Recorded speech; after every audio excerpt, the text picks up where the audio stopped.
Hi friends, இன்னைக்கு நம்ம வீடியோவில் என்ன பற்றின வீடியோ வந்து பார்க்க போறோம். ஸோ தமிழ் சினிமாவில் இருக்க ஒரு டாப் 5 90s எடுக்கப்பட்ட ஒரு டாப் 5 லவ் மூவிஸை பற்றி தான் நம்ம வீடியோவில் வந்து தெளிவாக பார்க்க போகிறோம்.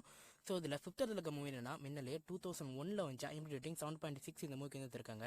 இந்த மூவியோட ஒன்லைன் ஸ்டோரி என்னன்னு பார்த்தீங்கன்னா, நம்ம ஹீரோ வந்து ஹீரோயின் வந்து பார்ப்பாரு. ஸோ பார்த்த உடனே பார்த்தீங்கன்னா லவ் வர ஆரம்பிச்சிடும். ஸோ அவங்க வந்து லவ் சொல்கிறதுக்கு முன்னாடி அவங்களுக்கு வந்து நிச்சயமாயிருக்கும். ஸோ நிச்சயமாகப்பட்ட பையனை வந்து பார்த்துருக்க மாட்டாங்க.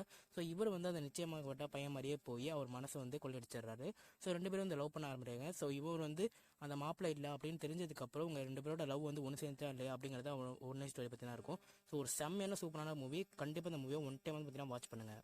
ஃபோர்த் பிளேஸ் இருக்க மூவி 7G ரெயின்போ காலனி 2004 வந்து ஐஎம்டி ரேட்டிங் 7.9 இந்த மூவி இருந்திருக்காங்க.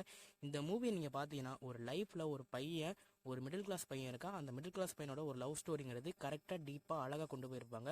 நம்மளோட செல்வராகவன் மூவியில் ஒரு பெஸ்ட் மூவின்னு சொல்லலாம். ஸோ இது அந்த நேரத்தில் வந்து சரியாக வந்து ஓடலை. ஆனாலும் இந்த படம் செம்மையான மூவி. நீங்கள் பார்த்தீங்கன்னா உங்கள் லைஃபுக்கும் ஒரு சேஞ்சினஸ் கொடுக்குற மாதிரி ஒரு செம்மையான ஃபீல் குட் மூவி, அதே நேரத்தில் லவ் மூவி.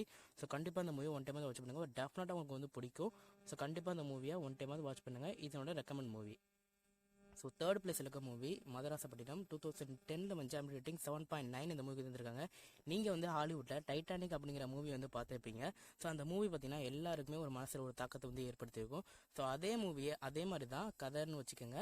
ஸோ இதை தமிழில் எடுத்தால் அப்படி இருக்கும். அந்த அளவுக்கு ஒரு டைட்டானிக் மாதிரி ஃபீல் கொடுக்கக்கூடிய ஒரு செம்மையான பெஸ்ட் லவ் மூவி. இந்த மூவியை வந்து நீங்கள் பார்த்தீங்கன்னாவே போதும், உங்களுக்கு வந்து லவ்வில் ஒரு பெரிய இம்பாக்ட் பார்த்தீங்கன்னா வந்துடும். அந்த அளவுக்கு நம்ம ஜிவி பிரகாஷோட மியூசிக் பார்த்தீங்கன்னா அந்த அளவுக்கு அல்டிமேட்டாக பார்த்தீங்கன்னா இருக்கும். ஸோ கண்டிப்பாக அந்த மூவியை ஒன் டைமாவது வாட்ச் பண்ணுங்கள். செகண்ட் பிளேஸ் இருக்க மூவி வினை தாண்டி வருவாயா 2010 வந்து ஐஎம்டி ரேட்டிங் 8.1 இந்த மூவிக்கு வந்துருக்காங்க. இந்த மூவியோட ஒன்லைன் ஸ்டோரி என்ன பார்த்தீங்கன்னா, ஒரு நார்மலான பையன் ஒரு பொண்ணை வந்து லவ் பண்ணுறா, தன்னோட 2 வயசு பெரிய பொண்ணா. ஸோ அதில் வர்ற பிரச்சனை, அதாவது இவன் வந்து ஹிந்து, அந்த பொண்ணு வந்து கிறிஸ்டின், அதில் வர்ற லவ் வந்து ஒன்று சேர்ந்துச்சா இல்லையா அப்படிங்கிறத ஒன்லைன் ஸ்டோரி இருக்கும். ஸோ அவனோட லைஃபையும் எப்படி வந்து ஒரு சேஞ்சஸ் கொண்டு வந்துச்சுங்க அப்படிங்கிறதையும் ஒன்லைன் ஸ்டோரி வந்து கொடுத்துருப்பாங்க.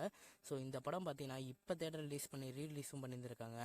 ரீலீஸ் பண்ண உடனே சூப்பரான இதுவும் போயிட்டு இருக்கு. ஸோ அந்த அளவுக்கு ஒரு பெஸ்ட் மூவி. ஸோ கண்டிப்பாக இந்த மூவி ஒன் டைம் வந்து வாட்ச் பண்ணுங்கள். ஃபர்ஸ்ட் பிளேஸ் இருக்க மூவி வாரணமாயிரம் 2008 வந்து ஐஎம்டி ரேட்டிங் 8.2 இந்த மூவி இருந்திருக்காங்க. இந்த மூவி இப்போ வந்து ரீரிலீஸ் பண்ணியிருக்காங்க. நீங்கள் இன்ஸ்டாவில் எதில் வேணாலும் பார்த்தீங்கன்னா போகும்.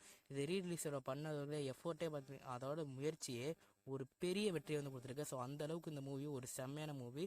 இந்த மூவியை பார்க்காதவங்க இருக்கவே மாட்டீங்க. அப்படி இந்த மூவியை பார்க்கலாம் ஒரு செம்மையான ஒரு பெஸ்ட் மூவியை வந்து மிஸ் பண்ணிட்டீங்கன்னு தான் சொல்லுவேன்.